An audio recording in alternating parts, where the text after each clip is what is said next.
Good morning बच्चों। आज बच्चों आप मेरे साथ वर्कशीट 7 जिसका टॉपिक है पर्यावरण के घटक कंपोनेंट्स ऑफ एनवायरनमेंट क्लास 7 के लिए है को पढ़ेंगे। आज की वर्कशीट आपकी एसएसटी की वर्कशीट है। आज की वर्कशीट में हम पढ़ेंगे कि कंपोनेंट्स ऑफ एनवायरनमेंट पर्यावरण के कारक कौन कौन से हैं, वो कितने टाइप्स के हैं, जिन्हें जैविक और अजैविक 2 पार्ट्स में डिवाइड किया गया है, जैसे कि बायोटिक और नॉन बायोटिक।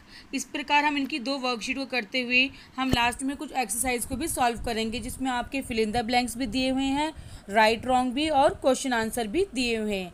आइए चलिए देखते हैं आज की वर्कशीट का पहला टॉपिक। लेकिन बच्चों इससे पहले कुछ एक ड्राइंग देख लेते हैं, जिसमें हमें एक पार्क की पिक्चर दिखाई गई है। बच्चे खेल रहे हैं, पेड़ हैं, सब फूल हैं और फुटबॉल है, झूले लगे हुए हैं। तो इसमें आप एक चीज़ देख सकते हो कि इसमें कुछ ऐसी वस्तुएं भी हैं जो सजीव है, जो जिनमें जान है, जिन्हें हम लिविंग थिंग्स कहते हैं, और कुछ वस्तुएं ऐसी है जिनमें जान नहीं है, जिन्हें हम नॉन लिविंग थिंग्स कहते हैं। लेकिन ये भी क्या है, हमारे इन्वायरमेंट का एक हिस्सा है। आइए चलिए देखते हैं कि ये कौन कौन सी चीज़ें हमारे पर्यावरण को मिलकर बनाती है। जैसे हो गया पीपल, लोग, प्लेसेस, ऑब्जेक्ट एंड नेचर, यानी कि आपके जो वस्तुएं हो गई, प्रकृति हो गई, आपके लोग हो गए, ये जो सजीव वस्तुओं के आसपास के पर्यावरण जो होता है उसे हम क्या कहते हैं, इन्वायरमेंट यानी पर्यावरण कहते हैं। यानी जीवित वस्तुओं के आसपास पाए जाने वाले लोग, वस्तुएं, प्रकृति, इन सभी को मिलाकर क्या बनता है, आपका पर्यावरण बनता है, जिसमें आपकी सजीव वस्तुएं भी आती हैं और प्राकृतिक वस्तुएं भी और मानव निर्मित वस्तुएं भी आती हैं।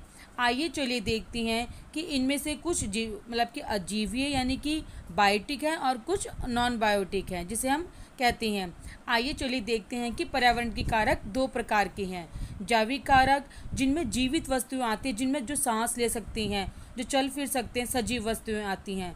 अजैविक कारक, जो यानी कि जिनमें कोई जान नहीं होती, वो निर्जीव होते हैं, जो नॉन लिविंग थिंग्स कहलाती हैं। जैसे हमारा हो गया मिट्टी हो गई, एयर हो गई, वाटर हो गया, इनमें कोई जान नहीं होती, बट लेकिन फिर भी क्या है, ये हमारे इन्वायरमेंट का कंपोनेंट्स हैं, हमारे इन्वायरमेंट के घटक हैं। आइए चलिए देखते हैं बच्चों, हमें कुछ फिलअप्स दिए हुए हैं, उन्हें फिल करना है। जैसे कि हमें अपने आसपास देख के बताना है कि जैविक यानी कि बायोटिक कंपोनेंट्स कौन कौन से हैं जिनमें जान होती है। जैसे पौधे हो गए, जानवर हो गए, आपके ह्यूमन हो गए, और आपके कीड़े हो गए, कॉकरोच, छिपकली, लिजर्ड, स्नेक्स, ये सब क्या हैं, और पानी में रहने वाले जीव भी, ये सभी क्या है, आपके जैविक कारक है, जो कि इन्वायरमेंट का हिस्सा है। उसी प्रकार हमें ये बताना है कि ए बायोटिक यानी कि नॉन लिविंग थिंग्स कौन कौन सी हैं। नॉन लिविंग थिंग्स ए बायोटिक, जिनमें कोई जीवन नहीं होता, जो चल फिर नहीं सकती।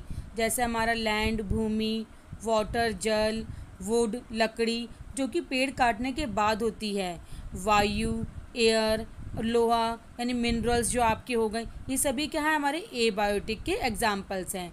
आइए चलिए इसके बाद देखते हैं, एक फिलअप हमें करना है कि अजैविक की एक पारितंत्र के जीवित भागों को परिभाषित करना है। यानी हमें बताना है कि ए बायोटिक में कौन सी लिविंग थिंग्स आती हैं, नॉन लिविंग थिंग्स आती हैं। क्या ए बायोटिक में लिविंग थिंग्स आती हैं? गलत है ये, ए बायोटिक में लिविंग थिंग्स नहीं आती हैं। ए बायोटिक का मतलब क्या है कि नॉन लिविंग थिंग्स, निर्जीव वस्तुएं होती है, जिसमें हमारी भूमि, जल, वायु और लकड़ी आती है। आइए चलिए इसके बाद देखते हैं सेकंड क्वेश्चन कि जैविक का क्या अर्थ है।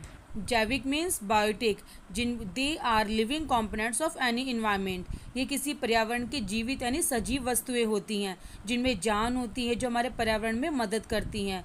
जैसे ह्यूमन हो गया, आपके जानवर एनिमल्स हो गए, पौधे यानी प्लांट्स हो गए। बच्चों इस प्रकार हमारे इन्वायरमेंट के 2 कंपोनेंट्स हैं, सजीव और निर्जीव।